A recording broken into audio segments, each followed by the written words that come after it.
Are you ready?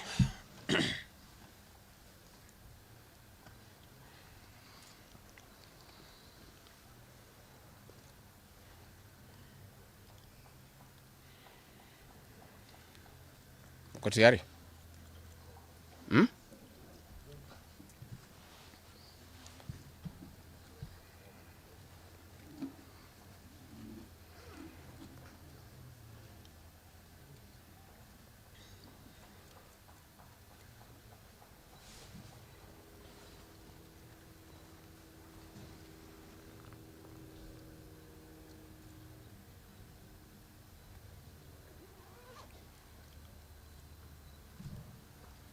Muko tayari? Thank you. Dear Kenyans, you are all aware of the political developments in our country. We are standing at a point of economic, political, and social nosedive as a nation. As a country, we, the people of Kenya, are being treated by William Ruto as less Kenyans at any given moment. Driven by the resolve for a better Kenya and patriotism, I've heard a call from the people of Kenya to speak into the matters that are of concern to them and all of us for our common good. On the 7th of July 2025, during the 35th anniversary of Sabasaba, Kenyans from all walks of life led by Gen Zs, unarmed and peaceful, went to the streets. This is not the first demonstration that has happened in Kenya this year where lives have been lost and property destroyed. Unbeknown to these peaceful demonstrators, the tired regime of Ruto had a well-organized state-sponsored militia in cohort with the police and other state security agencies to maim, kill and destroy property and blame it on the Kikuyu community and specific leaders who are perceived unfriendly to this killer regime. This targeted profiling of the Kikuyu community and destruction of their specific business is an economic sabotage not new to the narrative of William Ruto.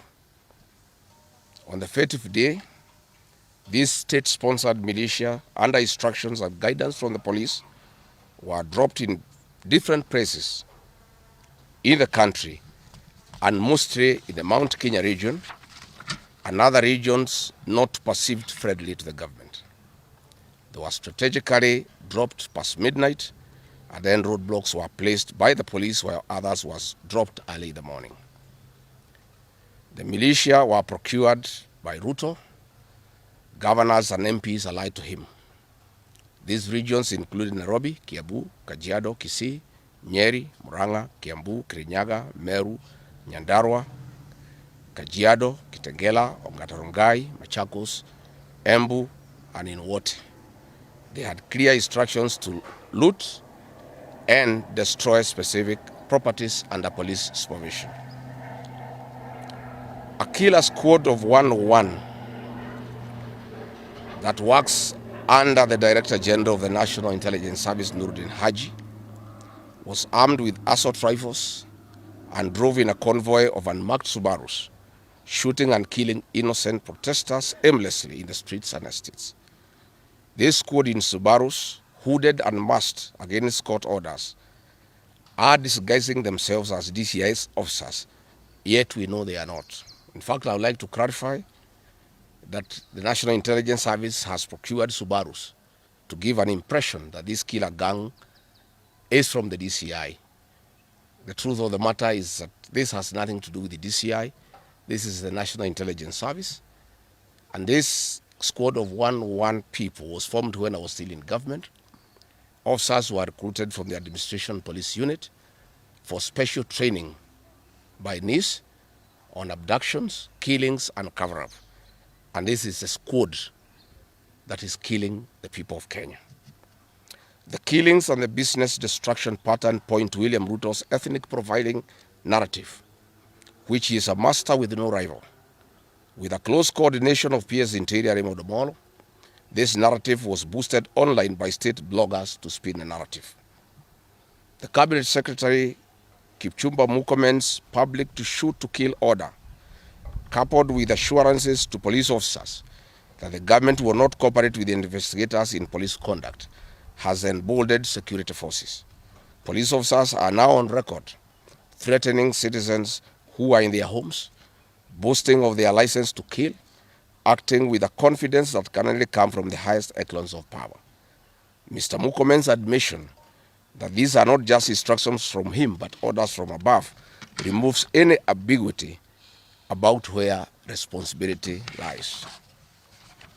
It will be recalled that in the run-up to the 2007 general election and its aftermath, the narrative of 41 against 1 was a masterpiece of William Ruto.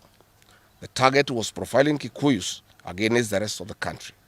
To a large extent, he succeeded, and every Kenyan knows what happened, and it is also fresh in his mind of the ICC ordeal still hanging on the neck of William Ruto today.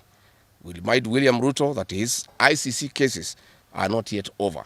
They have been paused after witnesses disappeared, and what he is pretending over are crimes under the Rome Statute. It is clear history is repeating itself, and the architect William Ruto is back on the deck. He is hell-bent to finish his unfinished business with the people of Mount Kenya, destroy their businesses, and make them black sheep of Kenya. Despite this horrible experience, the people of Mount Kenya voted William Ruto to a man in 2022 general elections against the advice of President Uhuru Kenyatta, whom Mr. Ruto had branded as a drunkard and a useless leader. Today, the people of Kenya, and especially the Mount Kenya region, feel sorry that they did not heed to the advice of Uhuru Kenyatta. These state-sponsored militia were key in touching of various parts of the country with ease of police assistance to prefer terrorism charges on specific people from the Mount Kenya region. So far, about 50 young people are in courts in trumped-up charges of terrorism in scenarios of state-managed crimes by the state. Again, this is a clear onslaught on the Kikuyu nation. A case in point, when a police station in Mawego in Homa Bay County was torched, the suspects for that particular crime have been charged with arson. But when a police station is alleged to have been torched in Kiambu, suspects from the Kikuyu nation are charged with terrorism charges. This is serious ethnic profiling. Last night, in Juja and Kirinyaga, these state-sponsored militia invaded various businesses. Luckily, in Kirinyaga, after Wananchi went to Sagana police station and they refused to act, saying they had orders from above not to interfere, the people organized themselves and repulsed the militia. Mr. Ruto's ethnic profiling has led to the destruction of the foreign properties belonging to the people of Mount Kenya. Maguna supermarkets in Meru, Kahawa West and Muranga. Nice supermarkets, hotel and petrol station, and nice city in Mwea in Kirinyaga. County supermarkets in Kabati and Kirinyaga. Power Star supermarkets, Quick Mart supermarkets in Eastern Bypass, Shell and Total Mini markets in Roiro, Chill Post Hotel in Gong, Boju Shop in Keserian, Homegrown Supermarket among others, and the Family Bank in Kahawa and Roiro. Notably, in Meru, these state-sponsored militia tried to attack Meru Dairy Processing Plant and were repulsed by workers. In Nyeri, they further tried to attack Wakulima Dairy in Mukurweini, and the attack failed.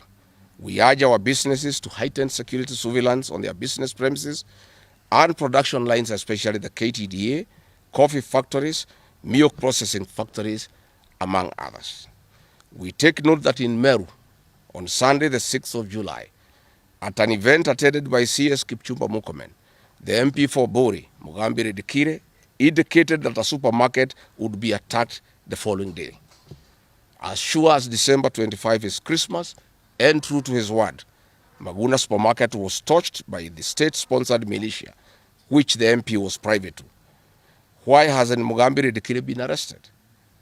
How did he know that a supermarket would be attacked? This is selective justice.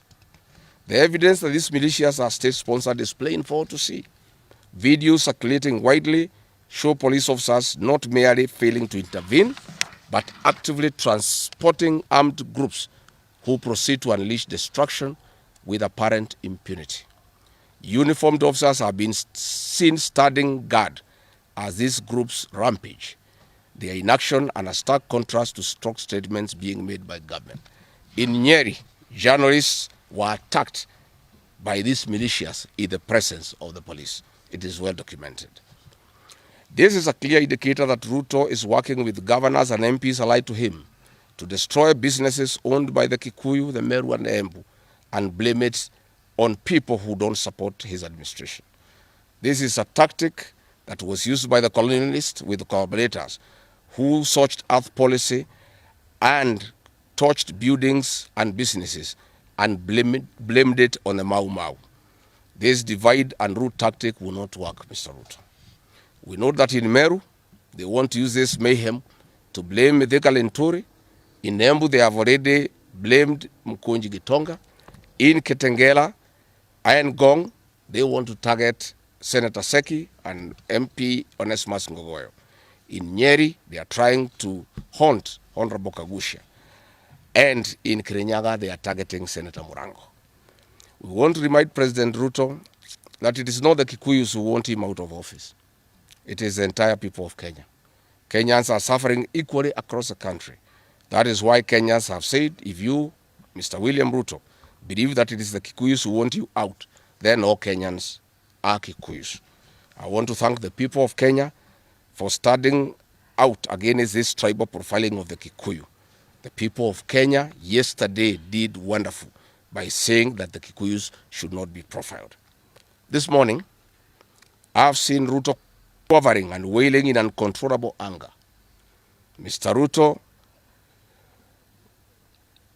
excessive anger is not a solution. I want, with a lot of humility, to advise you to stop being angry. That will not help. You need to know what you need to do because you have not been listening to the people of Kenya. The people of Kenya are more angry than you are. They are angry because you have overtaxed them. There is wanton corruption. There is abductions and extrajudicial killings. There is ethnic profiling and other ills that bedevil your administration. If you want to be calm, please abolish the housing levy and give dignity to the payslip. I have heard you saying that you cannot give jobs to the young people.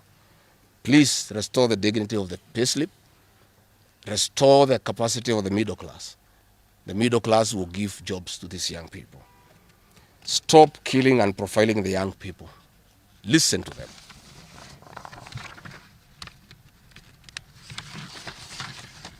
Stop abductions and extrajudicial killings. Abolish, disband the killer squad of 101 officers at Nurdin Haji. Give hustlers the jobs that you promised them. Mr. William Ruto, you are the one who promised. You cannot cry today that you have no solution, saying that other presidents have not been able to do it. You are the one who promised these young people. Stop police brutality. Stop abductions and illegal detentions. Get the hustlers from the bottom of the economic pyramid as you promised. Yes, Mr. President, we agree there were other presidents before you, as you have rightly stated. And true, they never went through what you are experiencing today.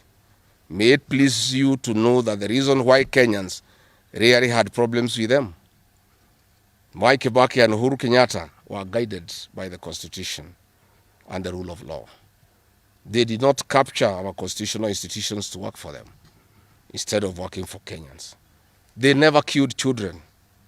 They never attempted to build churches in State House. They never organized militias to destroy people's property and kill them. That is why you have a problem.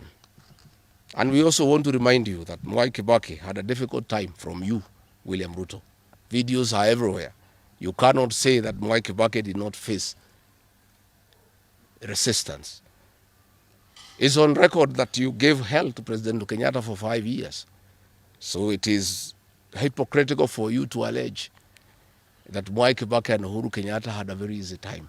Most of the problems Mwai Kibaki and Uhuru Kenyatta had came from yourself, and it's on record. We want to advise you that the one-term movement is not getting you out of power outside the Constitution. Mr. President, nobody wants to throw you. Nobody wants to overthrow your government. Nobody wants you out of power through unconstitutional means. Mr. President, I and the people we work with are on record. We want to remove you from State House through the ballot in 2027. This narrative you are creating that there is an attempt to overthrow your government is for you to have the opportunity to use the Terrorism Act to profile communities and to persecute leaders who are opposed to your administration. Please relax. We want you to serve your one term. Nobody wants you out of government unconstitutionally. Nobody has any plan to overthrow your administration, Mr. President. We want to face you on the ballot in August 2027. So just relax and stop crying wolf that anybody wants you out of office unconstitutionally. There is no leader here who is planning a coup, and none has the capacity. And nobody is interested. The leaders in this country, and indeed 95% of the Kenyan population, want to humiliate you at the ballot. They will relish that moment. None of them would want you to go out through any other method, unless, of course, you decided to resign on your own volition. So please stop creating this narrative. This narrative is to enable you to use anti-terrorism law to persecute leaders and to persecute the Kikuyu community. If you speak out online, Mr. President, you want to use the Terrorism Act to harass people. If you dare challenge your administration, you want to use the Terrorism Act to deal with people who are opposed to your administration. My fellow Kenyans, let us not be deceived. William Ruto has stripped away even the pretense of democracy. What we are witnessing is not the rule of law, but the rule of fear. This is not the behavior of a government that serves its people. This is the machinery of outright dictatorship. Finally, I want to announce to the people of Kenya that tonight I will be traveling to the United States of America to talk to the Kenyans in diaspora and the international community about the state of the nation. I would have wanted to stay in the country at this very difficult time when our people are under siege, but I have engagements that I'm not able to postpone. I have been threatened by people close to William Ruto, who called some of my people today, that they will want to stop me from leaving the country. I have no problem. If you want to come and arrest me at the airport, as you are threatening us, you can go ahead. I don't have a problem. You cannot sell fear to us. You know, even if you sold us fear, we cannot buy. You know, and therefore, as I'm out of the country, unless I'm stopped from going, and if I'm stopped from going, I'm still okay. I'll be here because this is my country.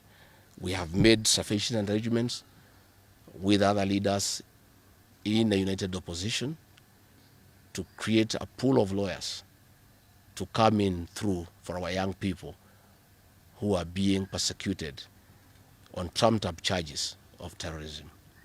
And I want to explain. I have heard the president saying that people have attacked police stations and the law courts. It was all stage managed by the MP for Kikuyu. How do you explain that people can walk into a police station and they are not armed and take over the police station from armed police officers? How do you go to the courts that are guarded by armed police officers and touch them?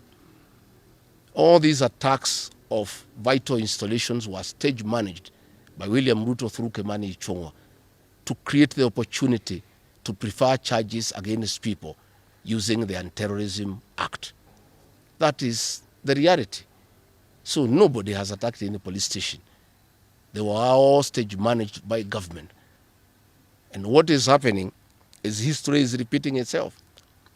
This is exactly what Moi did in the 80s against the Kikuyu community.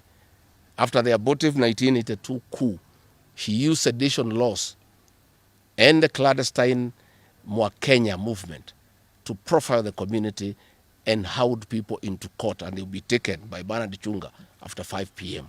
This is history repeating itself. I want to ask our people to be calm, to be cautious, and to be strong. I want to appeal to our young people, the Gen Zs. Looking at the scenario of what is happening and what William Ruto has planned, I want to ask my children, my sons and daughters, to consider applying the next onslaught against the President William Ruto by getting IDs and registering as voters so that they can deal with William Ruto on the ballot. Because I fear for them. Anytime they go out to the streets, they are killed like chicken. I would like to ask these children, we would like to live with them, we would like to see them grow. And when we look at the desperation of William Ruto and the brutal force he is using against these children, and the use of state militias to attack them, I'd like to plead with them to consider, to join us, we in the opposition, by registering as voters. And in 2027, we'll be able to get rid of President William Ruto. William Ruto, finally, let me ask you a question. The Kikuyu nation, the Mount Kenya people, you call tribalists every day. These people you are waging war against, their businesses, are the same people who voted for you, even after what you did to them in 2007. They forgave you and considered you as a person they can elect as president. You have turned against the community. You are trying to mobilize other Kenyans to profile them and to fight them, but they have refused. These same people from Mount Kenya have the capacity to support somebody else. It must not be you. And they proved that they are not tribal by voting for you when you are Kalenjin. They can vote for a Kamba. They can vote for a Kisi. They can vote for a Luya. They can vote for a Maasai. That sense of entitlement that you are having to the Mount Kenya vote is misplaced. They voted for you, yes. You betrayed them. You turned against them. They don't have to vote for you again. Please stop persecuting them into submission. They will not submit to your brutality, to your vicious attack against them and their leaders. That I want to tell you for free today. I've listened to you talking with a lot of anger, calling them tribalists. They are not. How can they be tribalists when they voted for you and you are not one of them? But you don't have a sense of entitlement that they must vote for you. You know what you have done to them and why they have reacted the way they have. And I want to assure you, you cannot scare them into submission. Even if you jail them, they will not submit. These are seasoned descendants of the freedom fighters, and they cannot be intimidated. So let me encourage my leaders here as I go away to remain strong, to remain focused, and to speak for the people of Kenya. I am I have a lot of gratitude to the Honorable Stephen Kalonzo Musyoka and Eugene Wamalwa, who have been in court the whole of yesterday and today, standing strong and defending our young people who have been framed and charged with treason. For those two leaders, I want to give them the gratitude of my community and our leadership. They have come through for a community when it's under siege, and we are indeed very, very grateful. I want to ask our leaders here to be vigilant and to continue speaking out to the people of Kenya. Should the situation get out of hand and I need to cut my trip short and come back to join the other leaders in defending our people and speaking for them, I will gladly do so. Thank you very much. Good. That's comprehensive.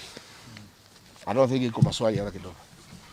Labda ile watu ya Kameme iko na Nairobi.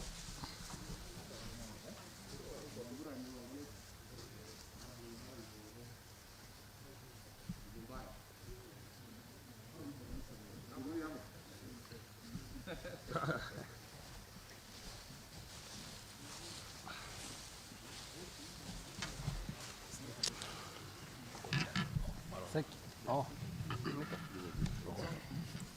Muko tayari wale watu ya Kifaransa?